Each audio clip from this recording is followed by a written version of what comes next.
waxaa maanta kulan ku yeeshay magaalada Gaarisa waxgaradka deegaanka Faafi iyo koo dhaleeceeyay odayaal ka soo jeeda isla deegaanka Faafi kadib markii ay dhawaan sheegeen in aysan ku qanacsanayn go'aankii ka soo go'ay geedka beesha. dhammaan odayaashii ka soo qaybgalay kulankani ayaa carabka ku adkeeyay in aysan abuuran karin wax mala awaal siyaasadeed ah, waxayna sheegeen in ay muhiim tahay in loo hoggaansamo garta beesha isla markaana taasi oo keli ah ay danta ku jirto. Barre wuxuu ka mid yahay odayaashii iyo waxgaradkii ka soo qaybgalay kulankan, wuxuuna ka warbixiyey ujeeddada ay isugu yimaadeen. Wuxuu intaasi ku daray in ay beeshu go'aamisay in doorashadan Ilyas Barashiil laga dooran doono deegaanka Faafi uuna noqon doono xildhibaanka deegaankaasi. Beesha cawda go'aan waxay ku gaareen 4 nin baarlamaanka inay maanta u geliso.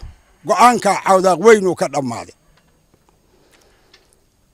afarta waa kuwe majority leader aadan ninka la yiraahdo township Gaaris inaan u darano cawda go'aankeed ku gaaray.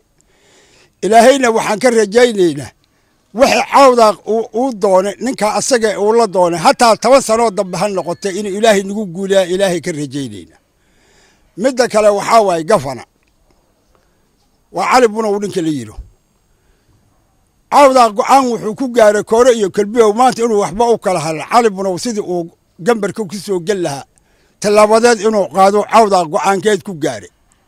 go'aanka cawda waxaan ahay ninkii sheegana waxba kama jiro.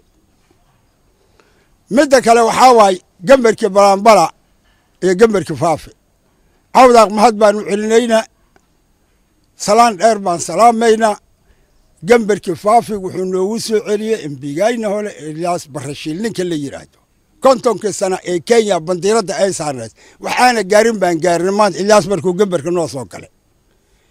maxaa ku xiga Cabdi Cumar Shuuri baa ku xiga cawda go'aanka uu gaaray waxa way balanbala Cabdi Cumar Shuuri gambarka inuu ka soo galo.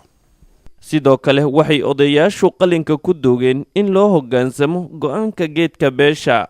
Ilyas cawda baa sheegay aniga ma sheegin todobada daba cawda baa ku dhawaaqday gambarka Keeway waa meesha la dhaho Faafi cawda Qaasim baa dhahay ninka noo soo bixisaan qaadanayna 5 40 7 iyo 4 nin baan ku tagnay geedka xanshimaan ahayn dad baan ahayn iga socday warsay rabtiin ninku cawda keenay ma qaadanaysid hadduu intuu Qaasim diido cawda oo ninkeena maxaad fadhiisin waxaan idinka baryaynaa dawladda cawda qow inaad nin Qaasim soo saarto nin 5 nin kamid